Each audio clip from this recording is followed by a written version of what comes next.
So I've got two poems today. One of them is, again, interestingly enough, responding to The Bar at the Folie Bergère over there by Manet.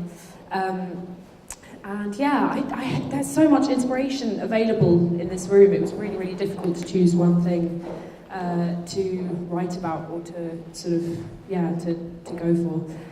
But I found this painting really mesmerizing, and I wanted to talk a little bit about that. Okay. It's a good place to start, the texture of things. How many things that are one thing by themselves in a room of many other things begin to breathe the breath of one another, press into each other's atmosphere, rub up against their respective surface tensions and look about, wide-eyed and blinking. How does the deep green gleam and gold foil fleck of this champagne bottle coincide with the fleshy, waxen bulb of these tangerines? There is so much breath, so much flesh.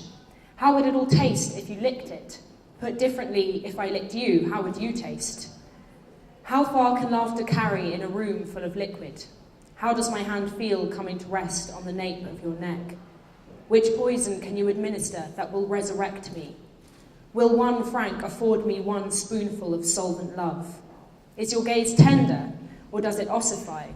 Are we glaciating or speeding up? This mirror is a lie. It tells me at once how to look and how not to look. It leaves me perplexed. I look not out, but in. The paradox of the mirror has always been a good ingredient for a poem. Or for all the cold things turning warm and the hard things that soften.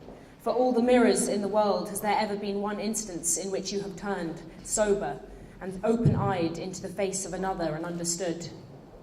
This is, above all, an alchemical image. It is hard and soft and bare and abstruse. It is the mixing and mingling and touching of things to one another all at once, and everything about it shifts in the flux of itself, mutates and slips from grasp like an eel in the hands of an intoxicated man. And even as you approach her, she is there but not there.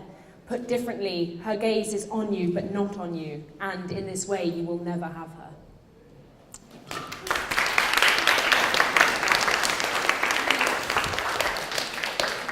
And this one is just responding to the general brief that James gave us, talking about things that maybe you once looked at in a certain way and now look at differently, maybe kind of, so to speak, your own history of yourself, your own ethics, and how those maybe have changed or mutated over time.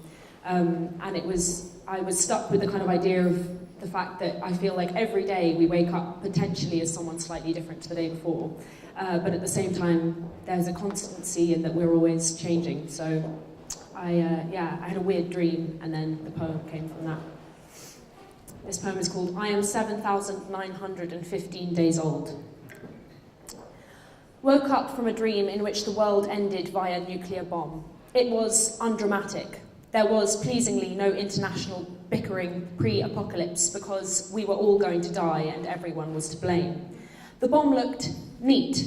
It descended to Earth at a measured pace, suspended by a silk parachute. Felt worried. Felt in the pit of my stomach quite certain I hadn't watched enough David Attenborough documentaries, or rather had the joyless feeling that there were ones I had somehow missed or in a lazy way never gotten round to watching. Felt intense regret. Felt subsequently the cold dread of 1,000 loose ends, the lucent furred or speckled pelts, encasements, skins of myriad creatures I would die ignorant to. Felt passionately worried about what my last words might be. Ended up, disappointingly, with O. Felt the loss of my brothers. Felt finally for a few seconds what it might be like to be truly incinerated. Was smelted down to a fine, milky ash, then was just a shadow. Felt very painful in a hot, chemical way, which was fine and to be expected. Dream left me disturbed for 2 weeks. I have woken up precisely 7,915 times, which seems to me enough moments in which to have undergone infinite synthetical changes in both body and mind. But the oniric dismay at total annihilation impending precipitated the realization of certain things pertaining to my personhood which have recently changed.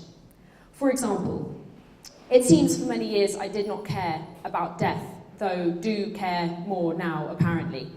Would flaunt this lack of care in manners which led me to stand drunk in the middle of a road in oncoming traffic, always somehow in the rain, sad and theatrical like a film, or ingest stimulants at a rate and manner that could be described by some as excessive, or jump down from great heights onto hard surfaces such as concrete without bracing my legs.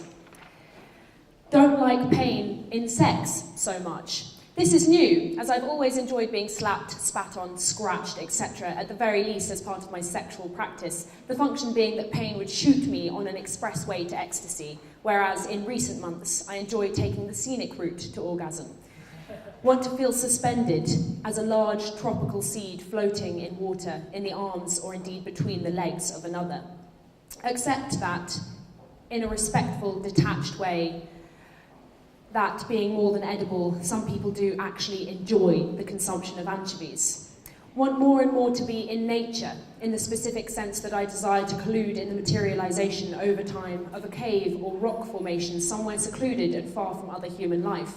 Have registered the resurgence of this desire as occurring somewhere between 4 to 6 times per week over the recent months. It seems to me I am undergoing a process of softening. I'm putting vegetables in my mouth, unseasoned, and enjoying their mild, nuanced flavours. I'm quite happy nowadays to attempt to empathise with precisely anyone.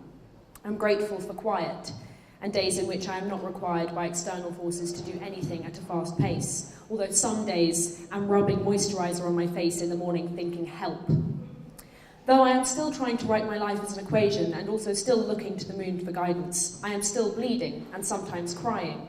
I am still naked underneath my clothes. I'm just as changeable and inconstant as I have ever been, and as such, I am still absolutely certain about nothing. I'm grateful for fruit.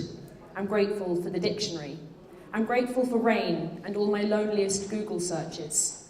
Has recently come to my attention that I am grateful too for awakening from dreams in which the world ends via the arrival of a neat nuclear bomb suspended by a silk parachute. Thank you.